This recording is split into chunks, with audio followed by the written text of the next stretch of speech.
Good morning, everybody. My name is Marga. This is my husband, Peter, and we are delighted to have you here for Sunday service. And we'd like to welcome all of you who are visiting or taking programs at Expanding Light, especially those of you who are coming here for the first time. Today's reading is from the Rays of the One Light, weekly commentaries on the Bible and the Bhagavad Gita. Today's topic is the promise of the Scriptures. Truth is one and eternal. Realize oneness with it in your deathless selves within. The following commentary is based on the teachings of Paramahansa Yogananda. In the Gospel of St. Luke, chapter 15, we read the famous parable of the prodigal son. Jesus tells us of the man who took the wealth bestowed on him by his father and squandered it in the foreign lands, where he fell into evil ways. At last, repentant, he returned to his father's home. When his father saw him, he was, Jesus tells us, moved with compassion and ran and fell upon his neck and kissed him. And the son said to him, "Father, I have sinned against heaven and before thee. I am no longer worthy to be called thy son." But the father said to his servants, "Fetch quickly the best robe and put it on him, and give him a ring for his finger and sandals for his feet, and bring out the fattened calf and kill it, and let us eat and make merry. Because this my son was dead and has come to life again. He was lost and is found." And they began to make merry. Small-hearted human beings, indefinitely as they are with their little egos, give exaggerated importance to any slight they receive from others. Thus they imagine God, like them, to be pitying and pardoning and vindictive. In God's eyes, however, when human beings go astray, there is nothing to forgive. All of us are aspects only of his own self. He who made us resides in us.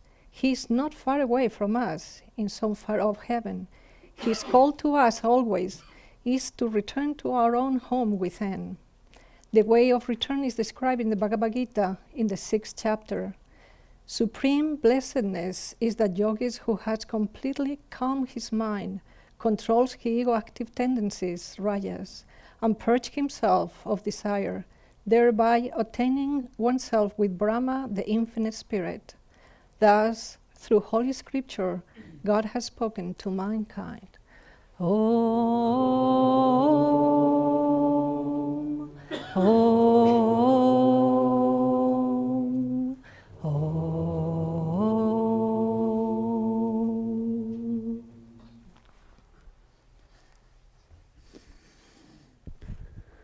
Good morning. It's great to see such a room full of smiling souls, especially all you people who have come for the first time. I want to thank you for coming, for having the courage to come here and give us the chance to share what inspires us with you, and hopefully from that inspiration you'll be able to take something with you home again that'll help you along your path. I want to start today with a reading from Whispers from Eternity. This is Yogananda's book of prayer demands. Teach us not to follow the will-o-wisp of false happiness. Through the long night of error we pursued the will-o-wisp of false happiness. Gloom led only to deeper gloom. Our feet, struggling to follow the path of progress, often slipped into ruts and struggled through marshes of disillusionment. The deceiving Elmo's fire of passions lures many people to their doom. Thousands are sucked down into the bog of sense-satiety. O divine friend, extinguish thy breath this false light of destructive glee, which has so often misled thy children, headed for thy home. Light instead thy beacon of holy radiance, that every eager child pilgrim safely reach thy home.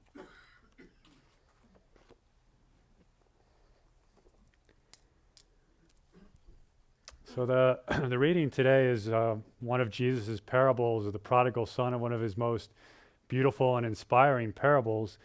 And it's a valid parable on many, many different levels. And we didn't read the whole parable, but those of you who grew up or are familiar with the Bible, and you know it probably well, it's one that's people like to quote a lot.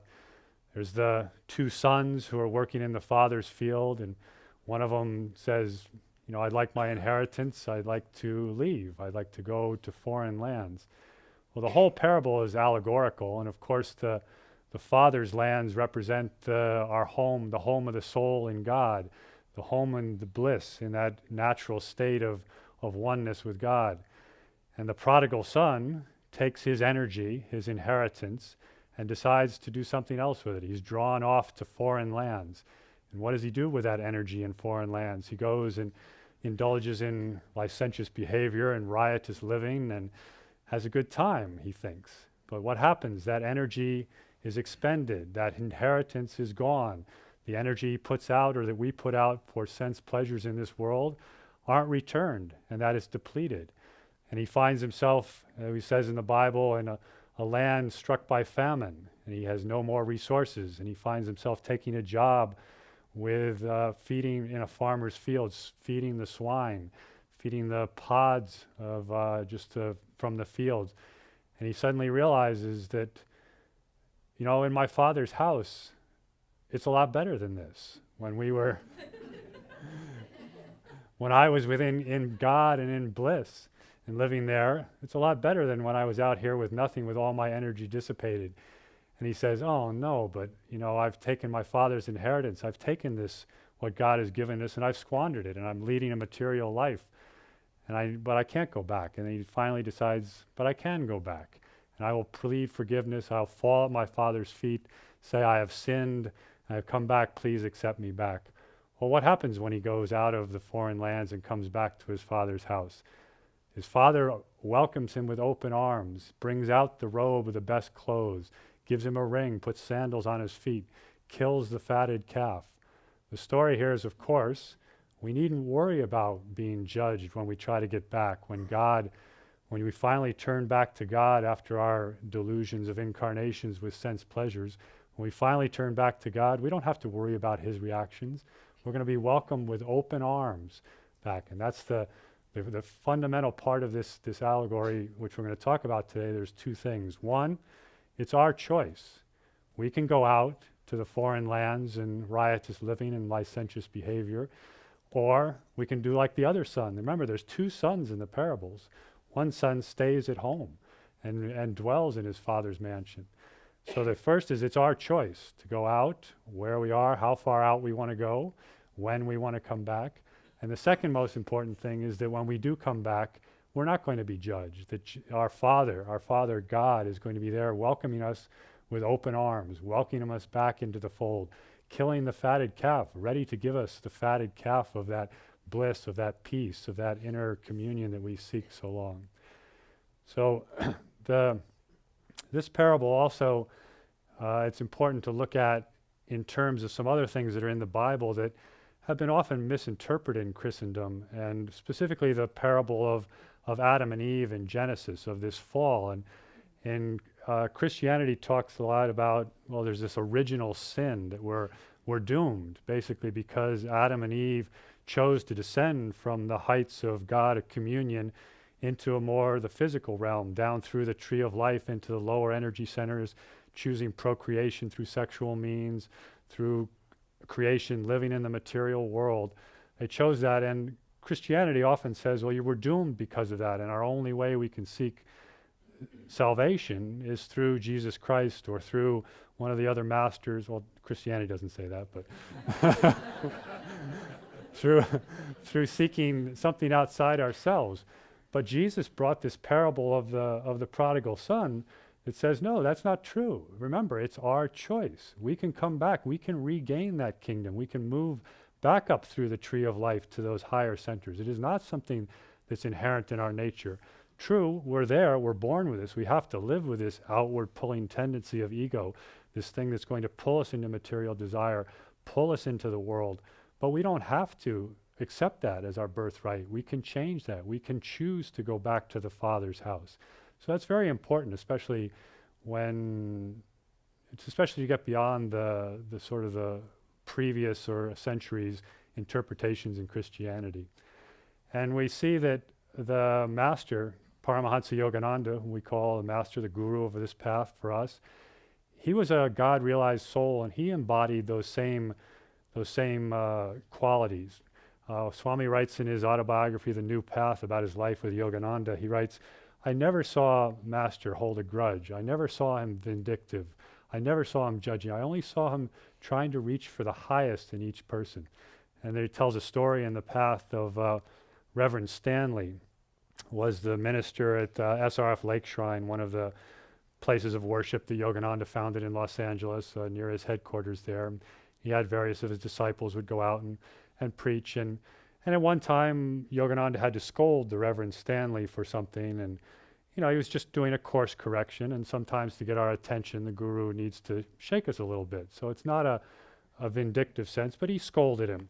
And the Reverend Stanley after that pleaded and said, "Oh, please, sir, you can, of course you can forgive me for this." And Yogananda sort of looked astonished at him and said, "Of course, what else could I do? I have to be able to forgive you." He was always in that sense of forgiveness. There was never a question.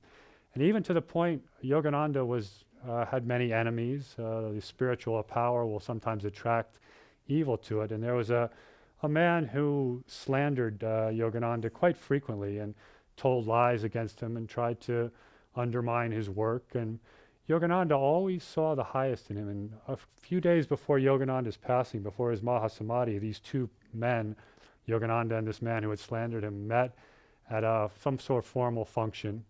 And Yogananda just looked at him with very deep love and he said, "Just remember, I will always love you."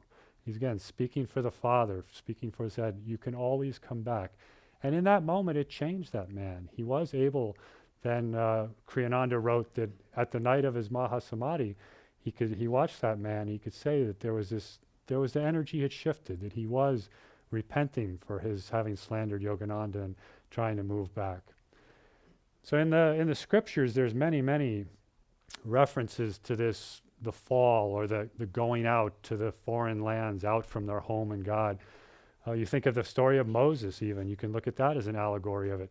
He wandered in the wilderness with the tribes of Israel for 40 years. So they were out there in the material world, worshiping the images, wandering, a sense of purification, a sense of we need to work through all these difficult times, or all this dedication to the material life before we can enter into the promised land of Israel and find ourselves again. And in the Indian stories, there's also references to this going out. And one of the main Indian epics is called the Mahabharata. It's a huge long story that had many parts to it. And the Bhagavad Gita, which is one of the principal or the prime scripture of yoga that comes to us from the Indian tradition, is just a small part of the Mahabharata. And there's a story in the Mahabharata that also speaks to this allegory and to our two things we're looking at here of our choice, and we're being welcomed back with open arms. And that's the story of Yudhishthira and the game of dice. Now, the Mahabharata is the whole story is an allegory, and Master has given us the keys to this. Yogananda has expounded that different characters in that epic represent different parts of our own mind. So the basic conflict in the Mahabharata is between the Kauravas and the Pandavas. And the Kauravas represent that side of the foreign lands, of the riotous living, of the material behavior. They're led by Duryodhana, who's the chief he represents material desire. And he has many brothers and people around him that help him keep that delusion going. And on the other side, there's the 5 Pandava brothers and their wife Draupadi. And the 5 Pandavas represent the devotee, the inner spine. They represent each of the energy centers. And they're led by Yudhishthira, who represents the calmness of the throat chakra, of the highest one. So these two groups are at each other's throat and in conflict. And the Pandavas have reached a point where they've grown up and they're ruling part of the kingdom, and the Kauravas, or the material desire, is ruling the other part of the kingdom. And of course, material desire doesn't like to share. It wants to say, no, we're all going this way. We're all going for this material behavior and living in the world. And so he tries to, by whatever means possible, get the energy, the other part of the kingdom from Yudhishthira and his brothers. So he challenges them to a game of dice. And the game of dice is representative of gambling with the world. And here we have the Pandavas, who are these people of great intellect or great spiritual attainment. They're truly wonderful souls. They've reached a very high level, and yet they decide, okay, we're strong enough. We're going to play with material desire. We're going to enter into this game of dice with material desire, and because we think we can win, and it's our dharma to do this and to try to reform the world. So they enter into this game of dice. Now, Duryodhana gets his uncle Shakuni, who's a master at cheating at dice, to play the game for him. And what happens? They gamble, and they gamble away their whole kingdom, and they're exiled. Again, they have to go out. They have to leave the father's house, the bliss of the inner kingdom, and they have to go out and seek purification. And the allegory here is, even at high levels of spiritual attainment, you don't want to gamble with material desire, because material desire, as soon as you start putting that energy outward for sense objects, outward for fulfillment in the world, outward for those main delusions of the world that Yogananda talks about, fame, name, power, money, intoxicants, sex, whatever it is that's drawing you out there, don't gamble with it, because the dice are loaded. You're going to lose the game. So what happens to the Pandavas? They have to spend 13 years in exile, 13 years purifying themselves, 13 years going through spiritual tapasya until they're able to come back strong enough and regain that kingdom. Now, this allegory of the Yudhishthira and the dice puts a little different twist on the parable of the prodigal son. And it's important for us because most of us who have come here and have realized that licentious and riotous behavior probably isn't going to lead us to happiness. And we're moving back towards our Father's house, either being actively on the spiritual path or at least coming to a weekend at Ananda to explore that, to see, what is this about the spiritual life? So we're on the path back. And this allegory of Yudhishthira tells us that it's not just that easy. It's not just like the beautiful parable. You realize, oh man, I blew it. And now I'm going to go back. And that's done. It's all over. I'm going to be back in bliss. It doesn't quite work like that. Once you get on the spiritual path, it's a long process. And there's a circling in and out and in and out. And sometimes we're moving towards our Father's house. And sometimes we're moving back towards those foreign lands. And sometimes we're really firmly rooted in this. And then material desire says, couldn't we just take a vacation in the foreign lands and move back there? And you start moving out again. And you get drawn into name or fame or power or wealth. Or it might even be just a simple dharma of seeing, I really need to provide for my family. I've got a son, I got to send him to college. I got to do these things, and just, getting pulled out into the material things of the world.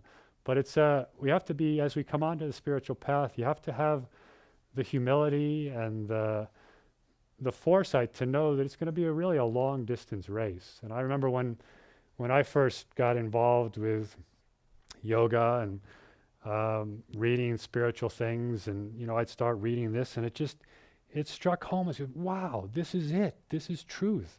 This is where I should be going. I need to do these. And I start, doing all the practices. And, beginners especially have this tremendous zeal because they have been, in the foreign lands, and now they're moving back toward their Father's house. And it's just a time of tremendous energy and joy. But then you also start, I remember I was practicing in this ashram in Berkeley, and I started looking around, and I'm going, well, why aren't all these other people, grabbing this with the same zeal that I have? And you start get judgmental, and you start, thinking that you're the only one who's really got this together and is thinking on the spiritual path. And you don't realize that, at some point, you're at this point cycling in, but you're probably going to cycle out again. And it came home to me. We had some friends in Spain who were also involved on the the path of yoga. And one of the first times that I met them and we visited them, they were talking about, meditation and doing 2 hours a day of pranayama and doing these fasts and just, really diving into the spiritual path. And it was incredibly inspiring to me that, that they would do this. Well, then we lived in America and we didn't see them again for a couple years. And the next time we went to visit them, they weren't talking about that. And as far as I know, I don't even know if they were still meditating very much. But, we went to their house, and he was involved with his daughters. He was involved with his wife. He was involved with, having wonderful meals. He was talking to me about the wonders of rollerblading. And I'm going, wait a minute, what happened here? What happened to the spiritual path? And you have to gain a little bit of humility and just realize that it's going to be a long distance thing, that you are going to cycle in and cycle out. But again, it's always choosing to go back to your Father's house. It's your choice, and realizing that there's going to be no judgment, that you are going to come back to open arms, that bliss is there waiting for us. And even the masters go through this cycle. And Lahiri Mahashaya is a guru here, is the guru of Yukteswar, who's Yogananda's guru. He was, is a realized soul. He came into this world as an avatar, but they play out these stories for us so that we can read into their lives lessons for us. And in Lahiri's life, he spent his first 33 years as a householder. He had kids, had a wife, had a job with the accounting office of the English military, and he was pretty well enmeshed in the material world. And what happened to him? Finally, his guru called him to him, touched him, and he remembered, oh my God, I'm a devotee. I've been supposedly meditating. I've been doing all this stuff. And he went back into his life, but with that realization that, okay, this is where I need to be going. And Yogananda, there's also a story in the autobiography of a yogi of Yogananda who had, again, he came in as a realized master, but he played out these stories in the autobiography for us so that we could learn from what he did. And he starts this is a chapter that he tells a story of what happened about 6 months after he had found his guru. And he starts the chapter with that he was seized by one of the unavoidable delusions that sometimes assail devotees. So, Yogananda is putting that out there, that sometimes there's unavoidable delusions which we're assailed by. And in this story, he had finally, after searching and all this longing and prayer, he had found his guru, and he knew it was his guru, and he knew this was the path that he needed to follow. And he went and he was living at his guru's ashram, and it took him a while to get there because he didn't really want to go back to his parents' home in Calcutta, but that's what his guru asked him to do. So he was in there, he was enrolled in college, going back to school, but he was spending all his time with his guru. And then all of a sudden he was assailed by one of these unavoidable delusions, and he said, Guruji, I need to go to the Himalayas because it's in the Himalayas that I'm going to find enlightenment. I long to just enter into the blissful state in a cave in the Himalayas and seek God there. And his guru kind of looked at him and said, well, there's plenty of hillmen in the Himalayas who are not receiving enlightenment, and it's best to receive enlightenment from a channel of God who can give that to you. And Yogananda, because he was being assailed by this delusion, said, no, I have to go to the Himalayas. And his guru didn't say anything and let him go, because he said he took it. It was easy sometimes to take silence as a approbation, whereas he was in this delusion. So he went to the Himalayas, and he sought out a saint there, Ram Gopal Muzumdar, the sleepless saint. And you can read it's a wonderful story in the autobiography, but he ended up, again, allegorically for us, he ended up wandering around a little bit in a rice paddy looking for this person because he had failed to bow down to a shrine at Tadakeshwar. And, it was the famous story of it's always just one krosha this way, one more krosha. And he wandered and wandered for Yogananda it was only a day. He only had to do the heat in the paddy field wandering around for a day because he was a master already. So, but he finally did. He did get darshan of this saint, but the saint told him, he said, what are you doing here? Your master is in Calcutta. This is your path. Well, you can stay with me one night, but you're going back to Calcutta, and your master can give you what you want. So what happens when he gets back to Calcutta? He goes, or to Serampore, he goes into Yukteswar's ashram, and he says, sort of just like the prodigal son, he says, Master, I'm back. Please forgive me for my sins. You must be very disappointed. And Yukteswar, playing the role of the Heavenly Father, says, no, there's no disappointment. I had no desires for you. My desire is only for you for the highest. welcome back. Let's get started where we left off. And what happens soon after that? He gives him the experience of samadhi. He touches him on the heart, and Master, at long last in his life, goes into that experience of samadhi.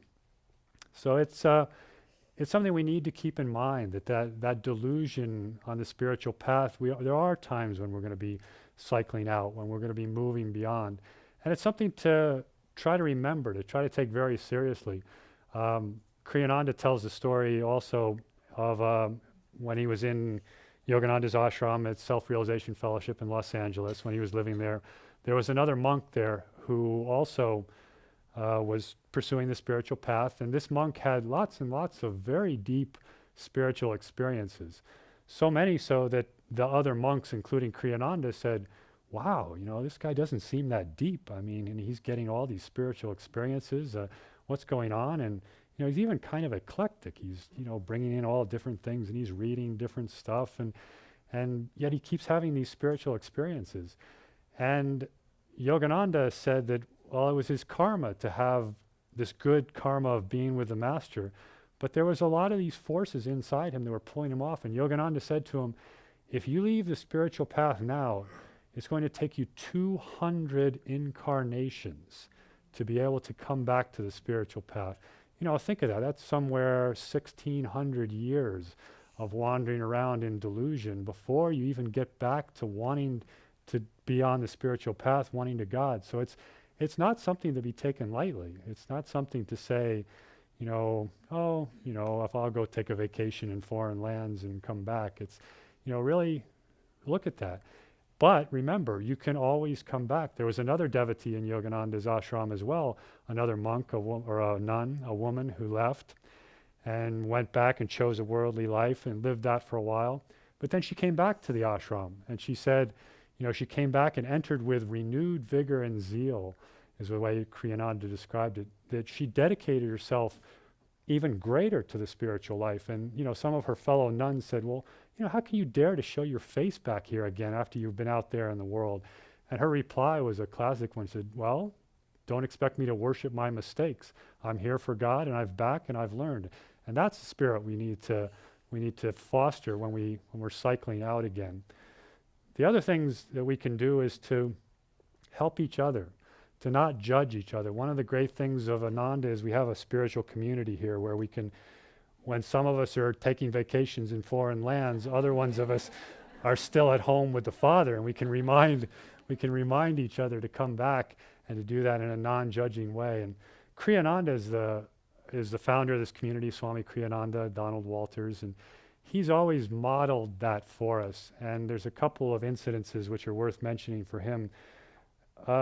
Not everyone who comes to Ananda is a saint. We're here because we want to become saints. And we have our share of rough edges and difficult personalities and things we need to work out. And Swami has always been the champion of the individual, of the person who nobody else wanted to work with. He would put them and have that person work on his staff.